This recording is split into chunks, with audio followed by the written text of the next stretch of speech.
The star of tonight's show at Carlos and Charlie's, Stanley Myron Handelman.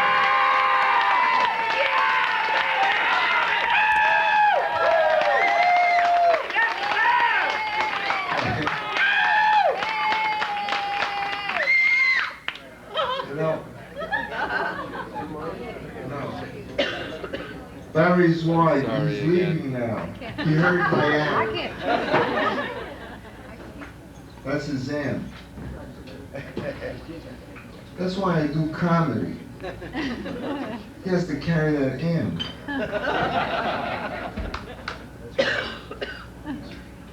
That's okay. Take your time.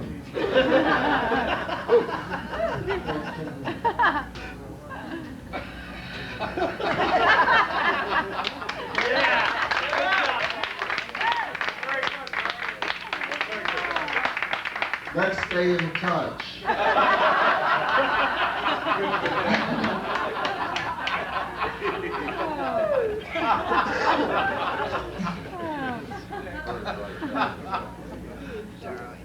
I tell you, I really planned a great show. I wanted to do a great show here, and that's why I heard Stephanie singing, and I said, oh, I have to work with her. I haven't worked here for about a year. I really don't have much of an act.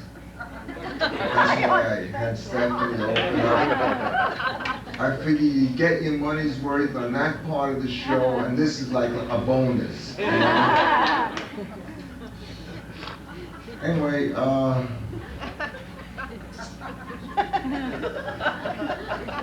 what would you like to hear? Pork chop.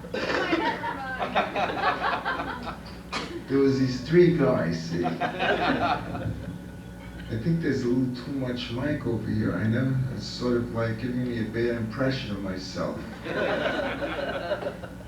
Anyway, the truth is that I was really looking forward to doing this show with Steffi and a great quartet. Rich Reed, Paul Gorman, Barry's wife, and Ted Orr.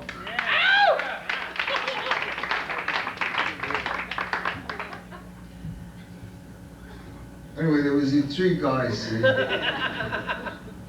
Now, you know, I figured with a show like this place should have been jammed. You know, I'm surprised at you. You know what it is? If they did the same exact show like this in Duarte, you wouldn't be able to get into the place. Anyway, I'm not originally from California.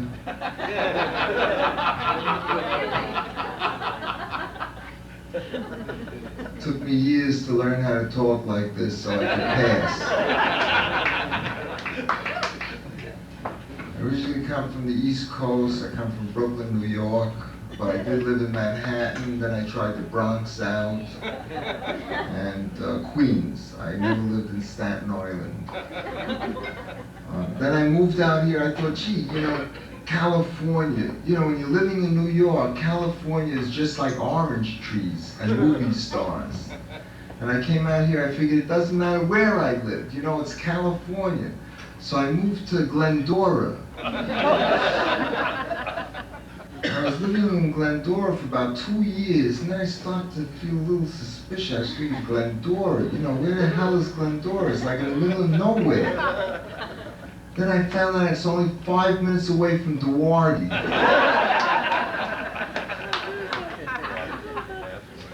Anyway, I'll tell you, it's really, comedy is I think a very important thing. Because we're going through really bad times, and I don't want to bring you down or anything, but you know, they're fooling around with world destruction. Artificial, you know, man-made, not earthquakes. I'm talking about, you know, they're working on weapons now. They dropped a bomb on Hiroshima and Nagasaki, knocked down 2 places, and then they figured, hey, we could do better than that. And they got now nuclear bombs that could do like 10,000 times the damage of all the bombs that they dropped together in World War II. One bomb could do it. And then Reagan is telling people to say no to drugs.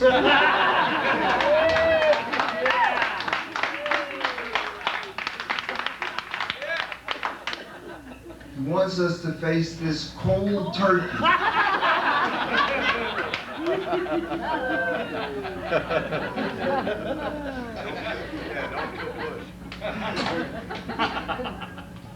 No, I really feel that drugs in their place, sort of like keep your brain numbed enough so you don't have to deal with those things.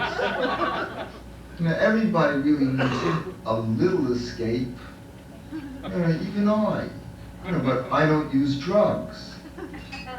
What I do is when I get tired and nervous and out of sorts, I go home, I get all dressed up like Martha Washington.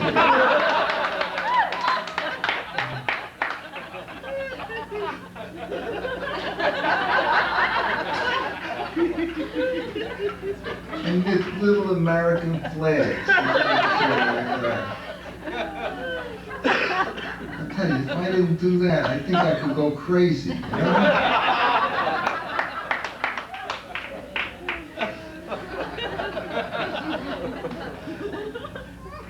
Anyway, I only heard that one once before, No, I do this really not so much for the money. I do this to keep my spirits up. I had a pretty rough life. My last marriage almost did me in. That was a bad one. And I'm still trying to recuperate. Married this girl. She was a student of mine. And I thought she had like a lot of talent. And I thought, maybe we could get married. But her family, she had there was a lot of antagonism from her family. Her mother.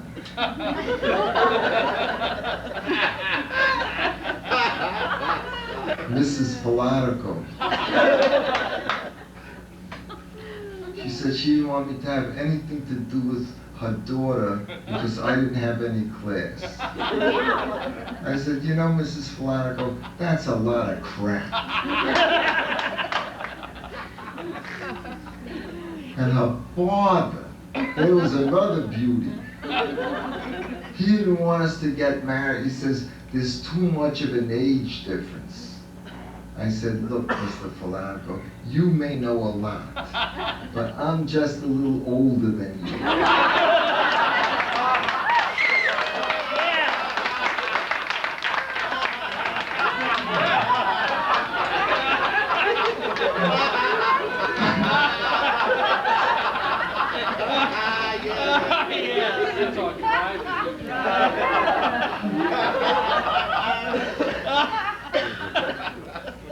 I'll tell you the truth, that joke was too good for this. I don't think I could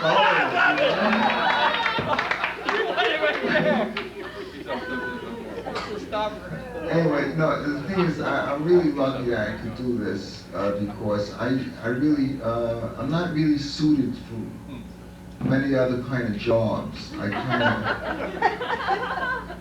And when you do this on a job, they don't, like kidding around and stuff like that. They don't like that on jobs. Only when you get up on stage. I lost a lot of jobs. I was really funny too. They wanted me to put things in bags,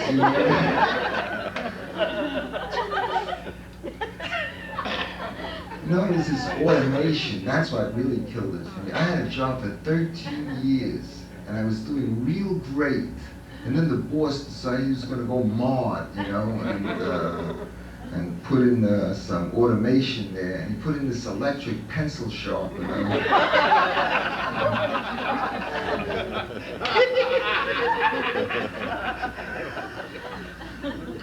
A lot of people, when they see an act like this, they get the idea that show business is all glory. Well, actually, all you're seeing right now is a superficial glitter. You know, behind every act there's a strong force. I mean, you know, you just don't get to the top like this. You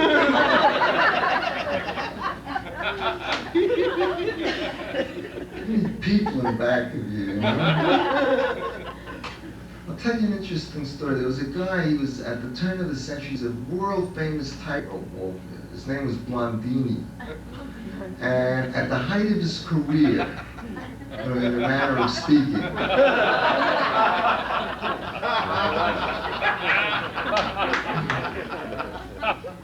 a potato famine broke out in Argentina, and thousands of Argentinian tightrope walkers fled, and they settled in New York. And, you know, everybody and his brother was walking tightropes, and Blvd was like a glut on the market.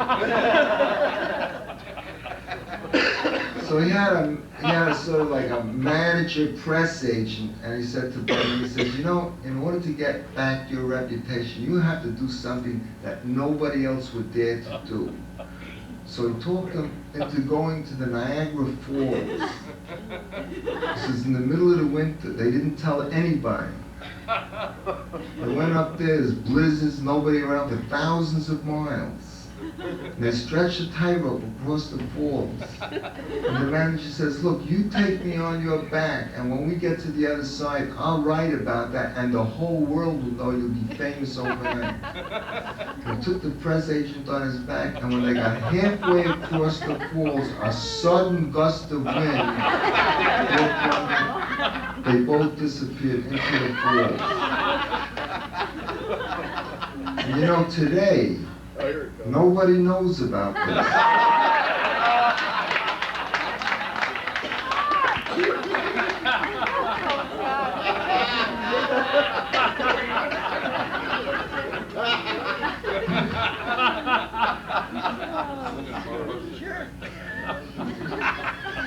And it's meant for this, you know. You know, my first job in show business, I didn't actually perform. I was working with a circus. I was the personnel director for the sideshow. I got through the papers, you know, it was a trainee job. So I figured they would train me, I figured that specialized work, to hire the handicap. They used to call them freaks at that time. Then they called them novelty acts later on. So they set me in a little office, and I said, what do I do? He says, hire them, the boss. Just hire, no training. That was the whole thing. He says, hire. If you see the guy is like, freaky enough. So I was sitting behind a desk there, and a guy came in. He's looking for work, so I asked him what he did. So he told me that he was a midget. All kind of stupid. I figured I should have guessed. He's a little guy, Well, it was my first day on the job. I was a little nervous. I didn't want to take any chances. I figured, for all I know, he could be an inexperienced midget. So I asked him how long he was a midget for.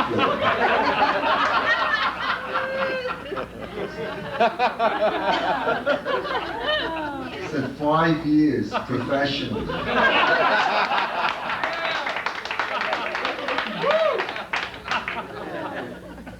So I asked him what he did before that. Told me that he was a dishwasher, but he couldn't stand the work because the bottom of his arms kept getting chapped from the edge of the sink,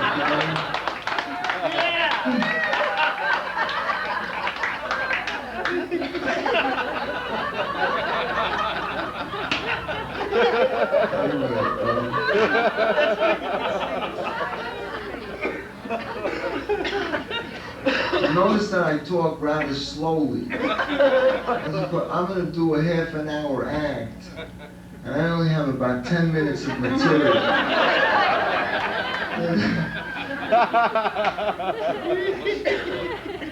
And the truth is, and this is really on the level. Ever since I was a little kid, I felt that it was unfair that a little kid has to grow up and earn a living.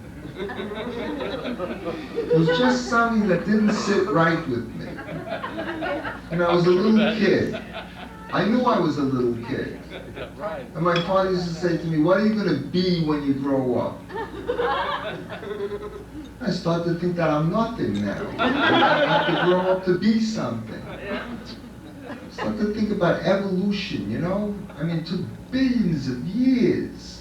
Like first we start out little teeny microscopic things in the ocean, and then it was cold, a lot of them perished, and the strong ones survived, and then they developed like 2 cells, and they split, they got more complicated, they started to come out the water, became reptiles, and this process kept up for billions and billions of years until finally a creature arrived and you say, "What are you?" And he says, "I'm a furrier."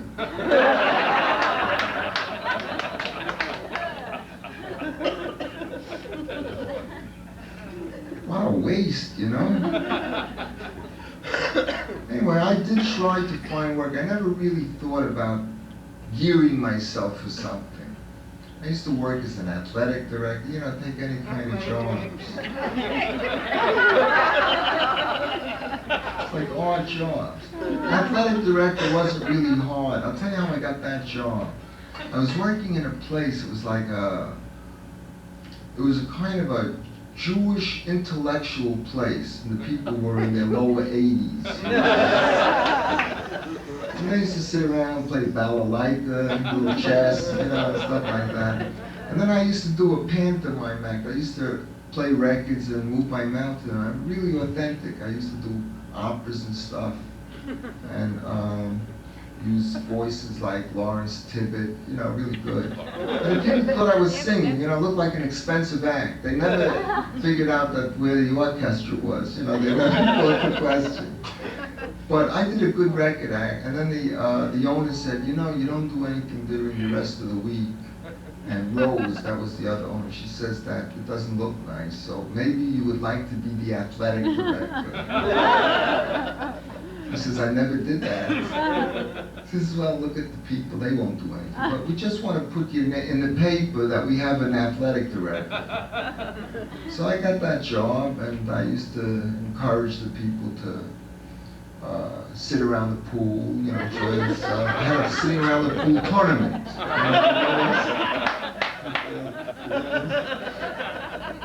And then the following summer, I went to another hotel. He says, "What experience have you had?" So I told him this place where I worked this summer. I said, "I worked as an athletic director there the whole summer." So I started to do that. It was always really easy because I did work in, it was sort of like golden age retirement vacation spots. And you know what the trouble was? The boss. He was always on my case. He says, "You know, there's no activities. I don't see people, they're 80 years old." He says, "There's no activities." I mean, I always prepared something, like Monday we had bronco busting, Tuesday pole vaulting, and then on Sunday when their parents came up,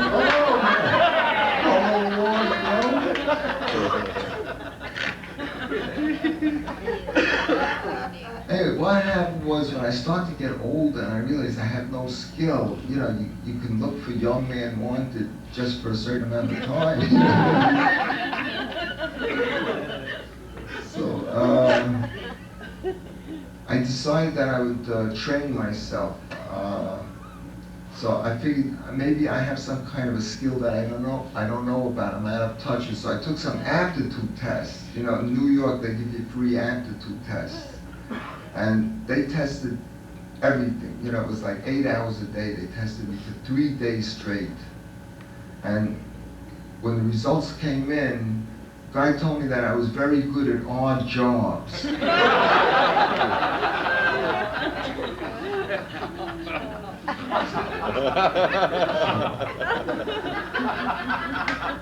I said, "Don't I have any special skill at all? Can I do anything better than other people?"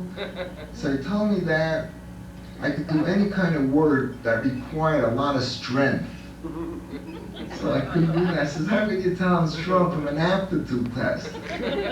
So he told me that he noticed that I got the square pegs into the round hole.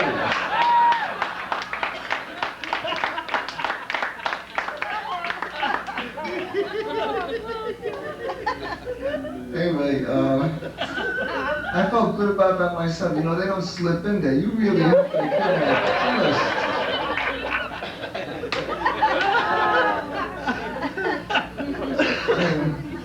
So I decided to train myself. You know, I went to a school. I enrolled in a pastry making school. I figured I always enjoyed eating them. You know, it'd be nice to make them a little too. You know, so. You have to really have skill at that. That's not for everybody. I mean, you have to be born knowing about doughs and things like that. First term, I failed edges. You know, I couldn't get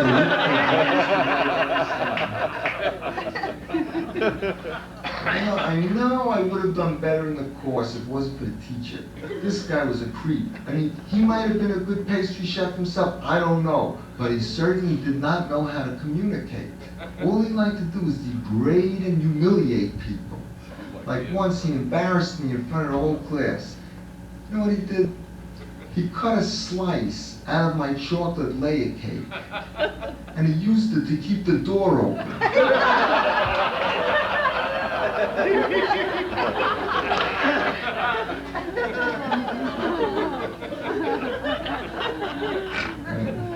I really shouldn't complain. I'm really doing very well in show business now. Just bought a home in Valencia with a huge swimming pool in the backyard. It's really nice. I don't use the pool that much because, you know, it takes about an hour to blow it up.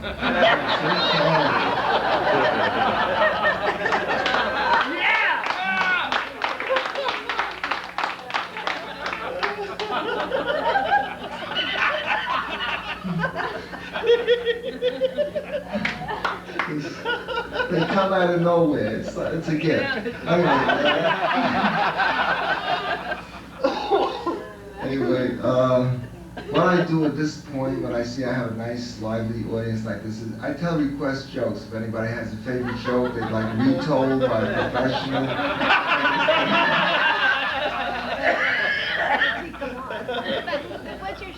The butcher shop.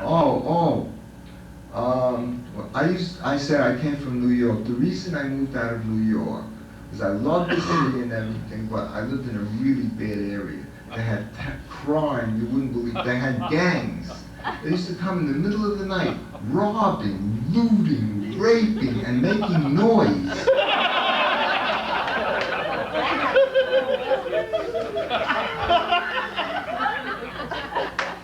One night, it was my wife's anniversary. So I wanted to surprise her. I used to celebrate it with her, you know, because we were both married or something. So I wanted to surprise her. I bought an electric carving knife, you know, because I knew she used to like to do a lot of carving around the house. So I'm walking home to the evening, and some creep jumps out from behind the mailbox and gets me in the headlock from the back like that.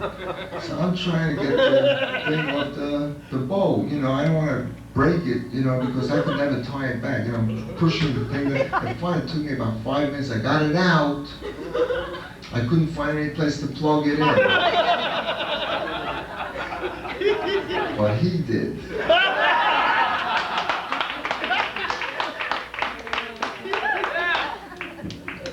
It was really a crime-infested area. You know, one day there was a holdup right in broad daylight, about 2 o'clock in the afternoon. There was a little grocery store where I lived. 2 guys right outside the store with guns. They're holding up the place. And there's about 40 people. They're standing around. Nobody moves a pinky. You know, just because these guys have a couple of guns. But one guy from the whole crowd, and to me, he didn't look like a big heroic type of guy. He looked like, I don't know, a mild-mannered reporter. Right in the middle of the stick-up, this guy runs into a phone booth. So I figured, thank God, there's one guy with enough brains to call the police. But no, he started to take his clothes off in the phone book. Thinking, now I'm seeing two crimes.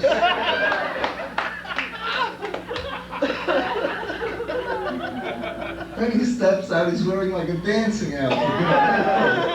Blue with red and everything.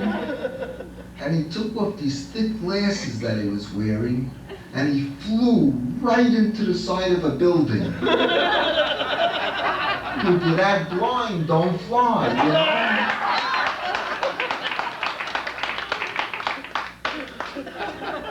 Anyway,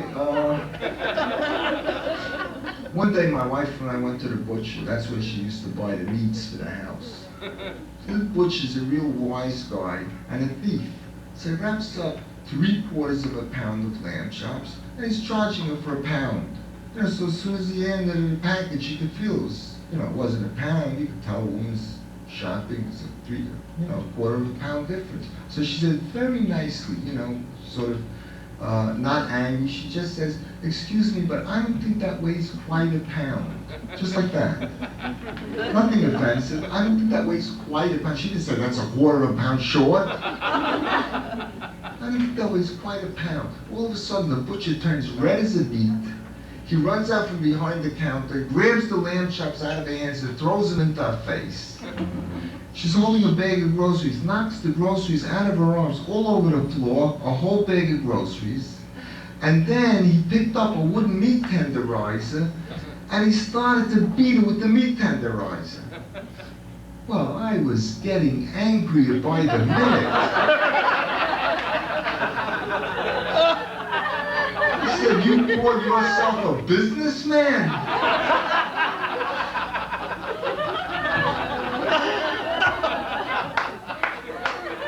A jerk, you know? Anyway, I moved out to California. I thought that, you know, things would be nice out here. You know, you're in New York, you think you're in a jungle. Then you hear, oh, it's the Garden of Eden out in California.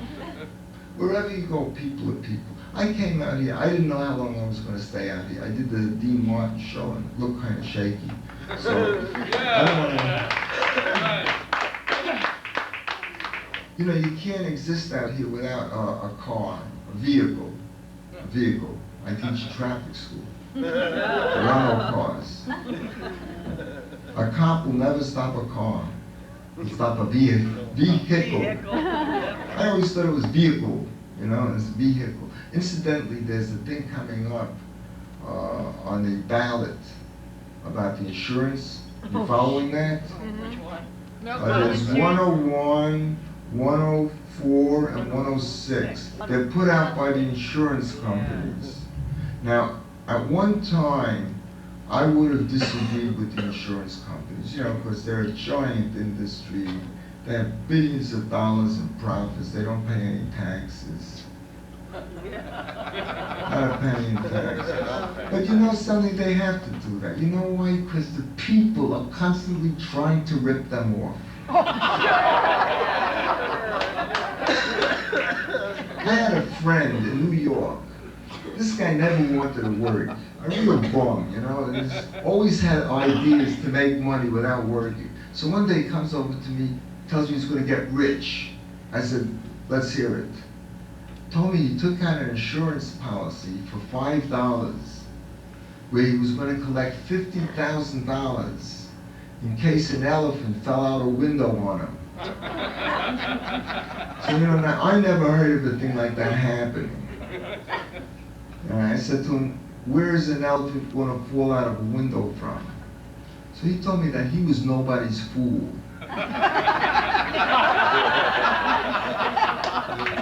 And he checked around and he found out where there was a warehouse where they stored and waterproofed elephants on the 3rd floor.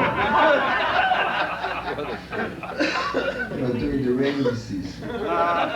So this guy would get up, 7 o'clock in the morning, pack a lunch, go to the warehouse and walk back and forth. You know, did it for about 1.5 years, nothing ever happened.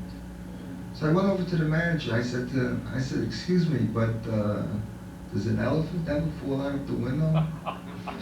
So he said, very seldom.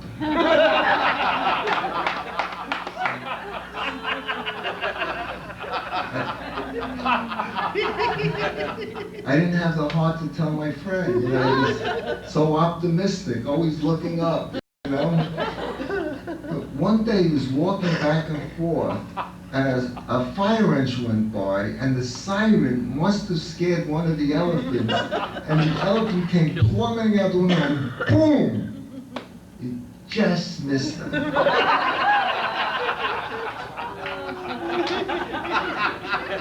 So he panicked.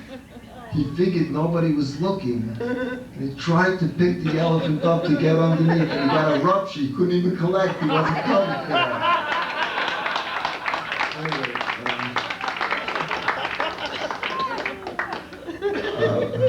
I'd like to go right into my encore now. You know, a lot of other performers, when they reach a high point in their show, like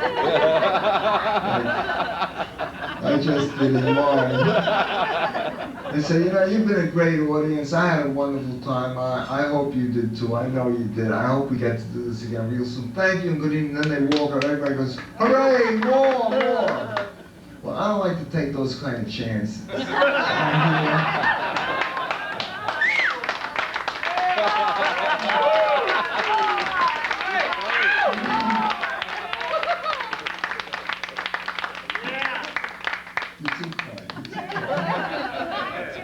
Anyway, I'll let you know something, really and truly. I mean, being a comedian is like, you know, on the other side of a comedian is a tragic figure. And, and, you know, people don't know where the real problems come from. You know, they think, oh my God, I could get ruined in an earthquake, I'm gonna lose money on the stock market, it's not those things. Those things don't make you nuts. It's the little things that happen every day that go unnoticed. Like the other day, I woke up, it was a really nice day, the birds were singing. I saw Durwood Kirby in person, you know? So I figured I'd live it up a little bit. I bought a bag of pistachio nuts, which I really enjoy, you know, when I'm feeling good. And I'm eating them, everything is going a little nice, and then all of a sudden I found one that didn't have any crack in it. I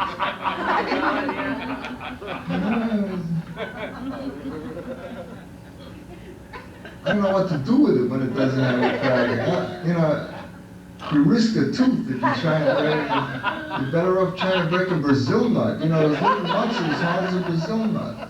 And I shake it, I hear there's one inside, you know, and I hate to throw it away because I hear it, you know. So I figure I'd drop it back into the bag and come to it a little later.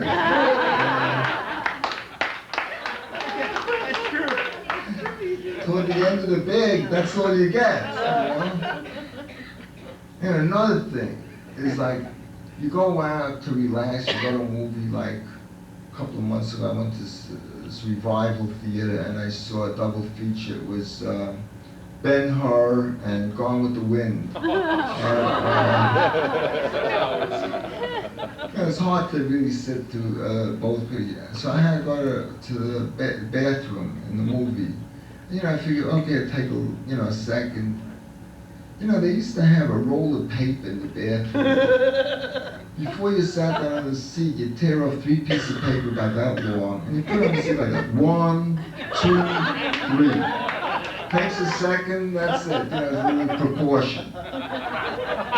Now they improved, they modernized. Now you go into the bathroom, there's a little box on the wall. It's like a little square tin box, and you take out a piece of paper, it's like 2 inches by 3 inches with a crease in the middle. And before you sit down, you have to start to arrange 16 of them. All around the edge. Then you have to turn around very slowly.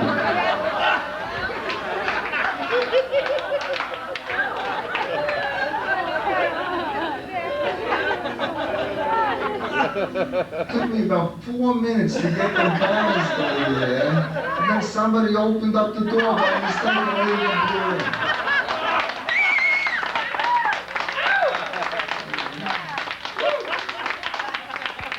Anyway, I'd like to get right into I saved up this puppy. You like impressions? Yeah. Last month I was in Chicago and it was really nasty there. First of all, they're letting the place go. The lake is polluted like it's the worst. But they have some very good restaurants. I mean, you know, like it's almost as good as New York, especially some of the delis down there. And now I'd like to give you my impression of Baltimore.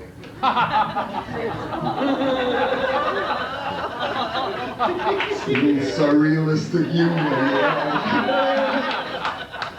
Anyway, no, I'm going to do some impressions, but I do them a little differently. See, I'm going to do these impressions, but I'm not going to tell you who I'm trying to impress. Now, right after I do them, I do them so good, you'll immediately know who it is, and then I'll tell you. The first one goes something like this.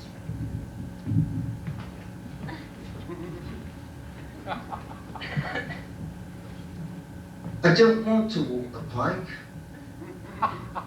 and I shan't walk the plank. What did I do wrong to have to walk the plank, eh?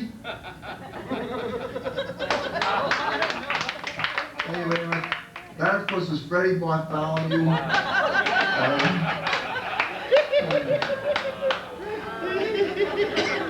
It's a very delightful film called The Plank. You ain't heard nothing yet.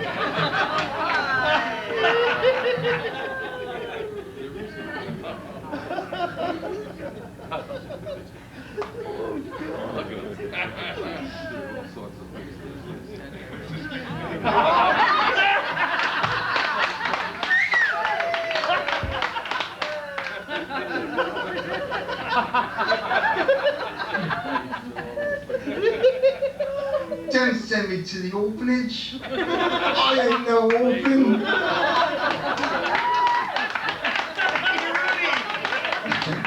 That was Freddie Bartholomew again. And that was the last scene from The Plank.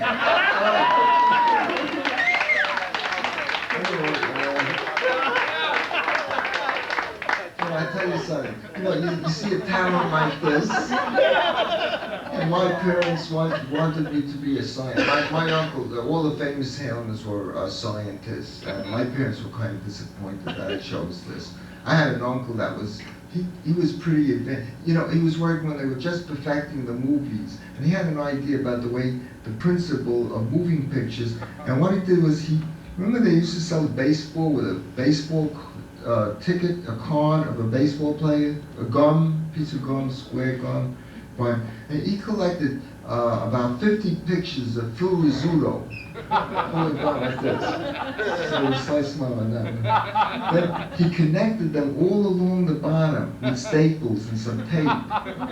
And then when you run your thumb across the top like that, it looked just like he wasn't moving.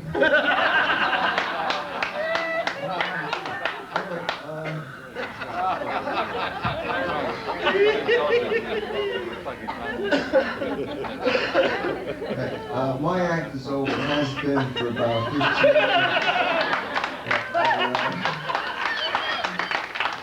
We're going to let you know, Stephanie and I, when we do another show, and you've been a really wonderful and small